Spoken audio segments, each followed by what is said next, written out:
জামায়াত ইসলামী এখনো পর্যন্ত তারা তাদের এই রাজনৈতিক পরাজয়টা মেনে নিতে পারছে না যে একই দিনে গণভোট এবং একই দিনে নির্বাচন কেমনে হবে। তো ভিতরের প্রস্তুতিতে তারা নির্বাচনের জন্য পুরোদমে প্রস্তুত, এবং পিআর বলেন আর গণভোট বলেন এগুলো যে কেবলই তাদের কালক্ষেপণ এবং রাজনৈতিক দাবি আদান এগুলোর মধ্য দিয়ে সরকারকে চাপে রাখা, এবং সেই চাপটাই অনুভব করছে নির্বাচন কমিশন। চ্যালেঞ্জটা হচ্ছে আমি যেটা মনে করি সেটা হলো যে গণভোটের 4টা প্রশ্ন উদ্ভট একটা যে বিষয়, 4 প্রশ্নের এক উত্তর, সেইটা জনমানুষকে পৌঁছানো, তাদের কাছে প্রচারণা। এমনি শুধু ভোট হলে নির্বাচন কমিশনের আলাদা করে জনগণকে ভোটারকে সচেতন করার কিছু নাই। আপনার ভোট আপনি দিবেন, যাকে খুশি তাকে দিবেন, বুথে কি করবেন, কিন্তু এখানে তাদের একটা বড় অংশ তাদের মেধা, শ্রম এবং এনার্জি ব্যয় করতে হবে। এটা রাজনৈতিক দলগুলো নিজেদের প্রচারণায় এটি খুব একটা ব্যবহার করবে না। সুতরাং নির্বাচন কমিশনকে করতে হবে, সরকারকে করতে হবে, এই জন্যই চ্যালেঞ্জ প্রথম কথা। আর আমি মনে করি দ্বিতীয় চ্যালেঞ্জ অবশ্যই যে জামায়াত ইসলামী এখনো পর্যন্ত তারা তাদের এই রাজনৈতিক পরাজয়টা মেনে নিতে পারছে না যে একই দিনে গণভোট এবং একই দিনে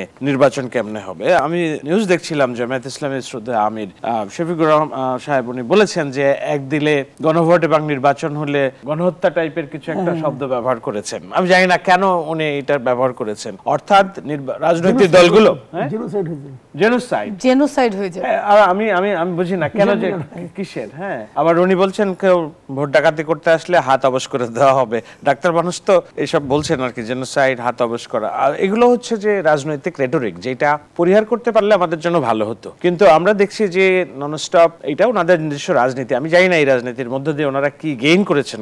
প্রথম কথা হচ্ছে পিআর, উভয় কক্ষে পিআর ছাড়া তারা নির্বাচনে যাবেই না, যাবেই না, জুলাই সনদ সই করবে না। কিন্তু সেটা এই গণভোট প্রশ্ন, নির্বাচনের আগে গণভোট নভেম্বরে দিতে হবে, কিন্তু 18 কোটি মানুষের ভোট এক মাসের প্রস্তুতিতে নেওয়া নরম হয়েছে। আমি জন্য বলছি পলিটিক্যাল রেটরিক, এটা তারা করছেন, কিন্তু ভিতরের প্রস্তুতিতে তারা নির্বাচনের জন্য পুরোদমে প্রস্তুত। এবং অফলাইনে আমি যাদের সাথে কথাবার্তা বলি রাজনৈতিক নেতৃবৃন্দ, তারা সবাই প্রস্তুত। আপনি বলেন জামায়াত ইসলামের কোন রাজনৈতিক নেতা নির্বাচনী প্রচারণার বাইরে রেখেছে নিজেকে? বরঞ্চ বিএনপি আনুষ্ঠানিকভাবে এখনো প্রচারণা শুরু করে নাই, কেবল মনোনয়ন দিয়েছে এবং কিছু আসনে তাদের হিমশিম খেতে হচ্ছে, কিছু আসনে, আমি বলছি সব আসনে না। কিন্তু জামায়াত ইসলামী তো পুরোদমে নির্বাচনী প্রক্রিয়ার মাঠে আছে। সুতরাং তারা এই যে পিআর বলেন আর গণভোট বলেন এগুলো যে কেবলই তাদের কালক্ষেপণ এবং রাজনৈতিক দাবি আদান এগুলোর মধ্য দিয়ে সরকারকে চাপে রাখা, এবং সেই চাপটাই অনুভব করছে নির্বাচন কমিশন। এটা আমার মনে হয়, এমন না যে বিএনপি কিংবা অন্যরা চাপ দিচ্ছে, এমন না। এই চাপটা আসছে মূলত জামায়াত এবং ইসলামী দলগুলো থেকে,